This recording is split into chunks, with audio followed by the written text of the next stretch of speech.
کہ ایک نوجوان تھا، وہ استاد کے پاس پڑھنے گیا اور تھا وہ بادشاہ زادہ. تو استاد نے جب یہ حدیث سنائی نا کہ من سمت نجا، جو خاموش ہو گیا وہ نجات پا گیا، تو شہزادہ خاموش ہو گیا.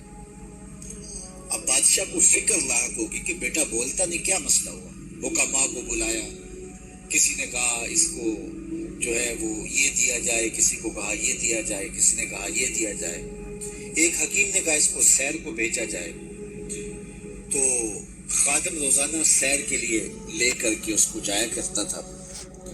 ایک دن اس نے دیکھا کہ ایک درخت ہے جس کی گھنی شاخوں میں جانور بیٹھے ہیں. ایک شکاری تیر کمان لے کر کے گزر رہا تھا. اس نے غور سے شاخوں کو دیکھا، اسے کچھ دکھائی نہیں دیا، گزر گیا. ابھی گزرا ہی تھا کہ بیٹھی ہوئی فاختہ بول پڑی. تو وہ پھر پیچھے پلٹا اور غور سے دیکھا اور تاک کے تیر مارا، پھڑپھڑاتی ہوئی فاختہ نیچے آ گئی.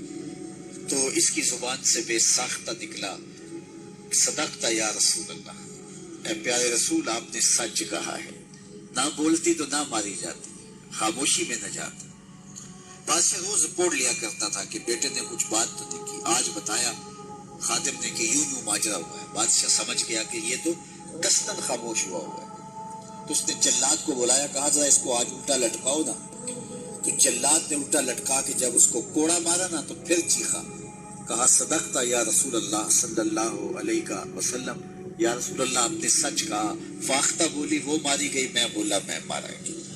خاموشی اختیار کریں گے، جہاں بہت ضروری ہو وہاں بولیں گے.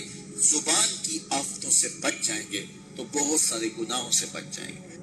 اس کی آفات سب سے زیادہ گناہ زبان کی وجہ سے.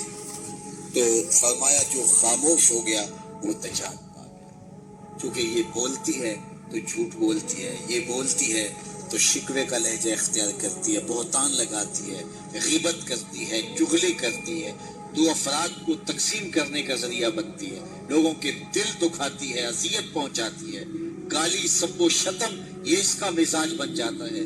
تو اس لیے زبان سے جب بولیں تو خوبصورت بات بولیں یا پھر خاموش رہیں.